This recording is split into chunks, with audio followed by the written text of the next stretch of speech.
Section '06, Church of the Deluded, Grand Sicarium.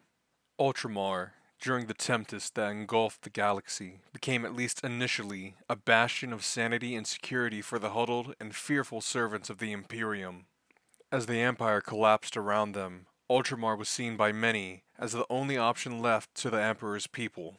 The Ultramarine successors tried their best to return to their ancestral home. Some could not abandon their worlds due to the gene fortresses being located there. However, most managed to convert their chapters into fleet-based chapters. This was the only way to avoid the new Devourer relatively intact, and the only way to travel to Ultramar.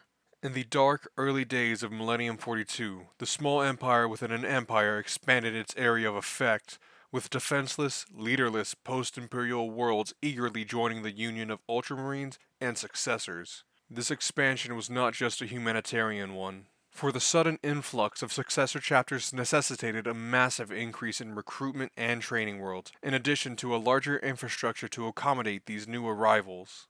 By the close of Millennium 42, almost 3,000 Astartes had come to Ultramar and continued to desperately help fight off the devilish Xenos invaders and heretical monsters that poured from all directions near constantly. The remnants of the Eagle Warriors in the Genesis chapter in particular were instrumental in defending the nearby systems around and within Ultramarinian borders.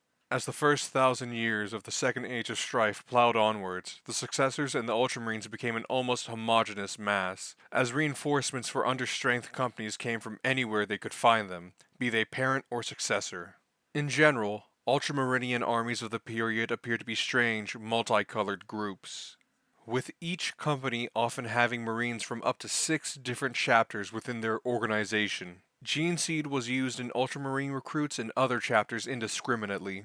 During this period, any former guardsman or PDF left within Ultramar was press-ganged into service in these haphazard affairs. Kalgar tried to keep to his father's codex, but inevitably, compromises had to be made. They had never encountered a situation like this before. Whatever troops he could muster were pressed into multiple running battles across the subsector. The organization of the worlds would come later. He just needed to hang on to the ones he already had. Quality of life in the Ultramar worlds became much lower than the comfortable conditions of Millennium 41. Overcrowding and overpopulation due to refugees made resources scarce, and intense rationing and high taxes were thrust upon the general populace. As memory of the Emperor became more distant, and rumors of his death spread, devotion and prayer eventually began to drift towards the protectors of the realm, the Angels Astartes. Cults of personality began to spread across the various worlds of Ultramar, and the Marines became figures of divine judgment and awe. No tithe was ever rejected by these ignorant peasants. Even as they died in the street, blind devotion grew in intensity. Some would say despicably that none of the Marines discouraged this. Many secretly believed themselves superior than mortal men, and confirmation of this by the laity must have inflated their self-importance to monstrous levels. None more so than the famous Cato Sicarius. Formerly of the Ultramarine 2nd Company, Sicarius became Centurion Maximal of the defense effort, a rank created by Calgar, who was becoming a very ancient man by this point. Sicarius commanded the offensive war effort to keep the heretics, horrific Xenos, and rival Imperiums from tearing down what they had won, while Calgar instructed Agamon, regent of Ultramar, and Sicarius' rival, to look after the administration and regulation of the realm in cooperation with Calgar himself. By 455, Millennium 42, Calgar had grown restless. He desired the expansion of Ultramar to bring sanity back to the galaxy and remake the Imperium. He saw himself as like unto Gilliman, who had pulled the Imperium from chaos back into order following the Horus Heresy. He was supremely angry that Sicarius was not expanding and demanded an explanation. Sicarius tried to explain that he was too pressed simply with keeping the realm secure, and that to expand would be to leave other worlds vulnerable. Nevertheless, Calgar began to accompany Sicarius and lead some expeditions of his own. However, in the people's minds, Sicarius was the true hero, and many began to praise him openly. Sicarius' supporters began to turn his points about security into ones about racial purity.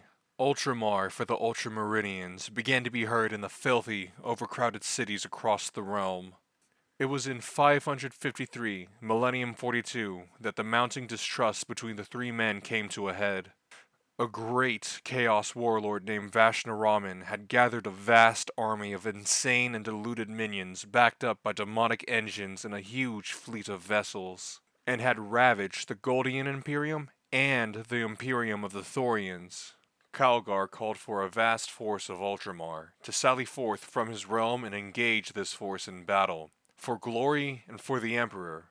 Sicarius, amazingly, openly dissented, claiming this was a fool's folly. The Ravagers' forces were not on a path to Ultramar. Why risk a war they could not win, which would leave the realm weak? Sicarius was not alone in this, and several vassal chapter masters lobbied Calgar to reconsider. He did not. Thus, a force of 500 marines with their attendant fleet vessels and human auxiliaries surged forth to engage the warlord. Notably, Sicarius remained within Ultramar's borders, while Agamon, keen to curry favor with Calgar, joined the crusade, the second largest marine force since the fall of the Imperium, as it plunged into the dark, uncharted region beyond the border worlds of Ultramar. It was upon the world of Thrasis that Calgar engaged the warlord and his forces. A 7 million strong force of frothing madmen and callous mercenaries faced Calgar's force of 3,000, only 500 of which were marines. The battle upon the plain of Canthor was legendary. Calgar used every trick and ploy taught in the Codex, and even some improvisations suggested by Telion and the dreadnought Uriel. The war was thuggish, brutal, and short. Calgar simply could not defeat the huge forces which assailed him. It was a grim testimony to how far even Ultramar had fallen, that it could not longer defeat a force such as this. Calgar determined that he would be the one to end the war. He fought his way through the press of foul, chaotic bodies, Agamon and the honor guard following in his wake. The chapter master reached to within 14 feet of the skull-helmed Vashnaraman. Tragically, a venomous dart fired by a depraved Eldar mercenary struck the great man in the throat. The Eldar was said to have told Calgar as he lay dying that the bolt had been from a prominent lord of the Shadow Realm. The vile thing had not managed to tell Calgar who it was, as Algemon struck its head from its shoulders and dragged Calgar from the fighting. Bloodied and broken after weeks of fighting, the few survivors of the ill-fated crusade managed to claw their way back to their vessels and made haste back to Ultramar. However, when Agamon and the few survivors returned, Ultramar was not how they remembered it. Banners proclaiming Sicarius' ascension to chapter master fluttered in the wind from banner poles across every world.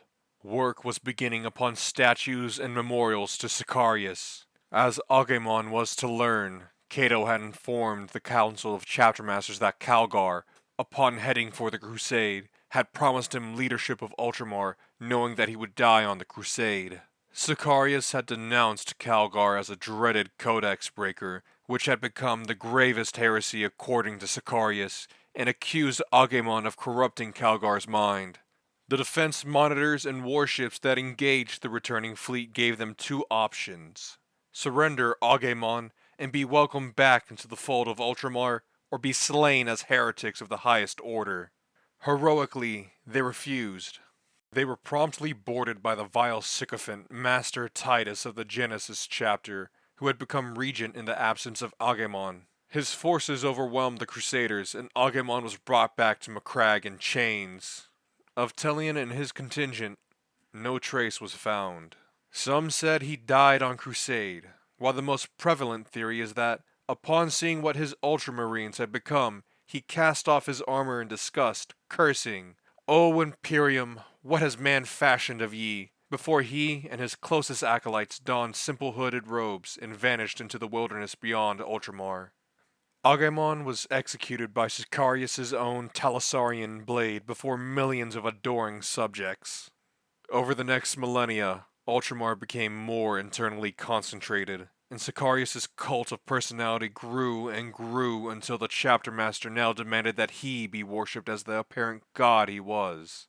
The Marines became semi-divine angels and were worshipped alongside him. The sons of Orar were particularly concerned with ensuring worship of Sicarius was regulated tightly. Holy books and histories grew up about him. Myth became fact, and fact became lies, and all the while Sicarius grew more and more insane. He was the descendant of the God Emperor. Thus, as the God Emperor was dead, he, Sicarius, was God. He had the great obsidian fortress built upon Macragge. The titanic structure sprawled across the back of the former polar defense fortress. Tapestries depicting him fighting and killing behemoths single-handedly or battling the monstrous demon-infested Calgar began to spring up across the fortress's monolithic interior.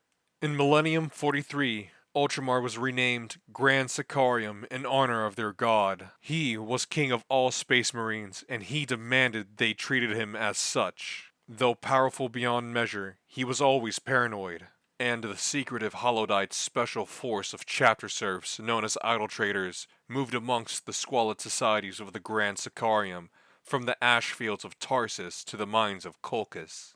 Anyone even so much as voicing a concern about Sicarius was arrested and tortured. His vast throne room within the obsidian fortress was said to be lavishly decorated with the finest decorations and adornments. His guards flanked every door. He allowed no one to enter his sanctum, and all business of state was handled by Titus, the miserable and base regent of Grand Sicarium. Calgar and Agemon's heads were stuck upon great pikes lining the citadel. It was a stark reminder that Ultramar, and all the glory that came with it, was dead. Only the madness and abomination of Sicarius remained.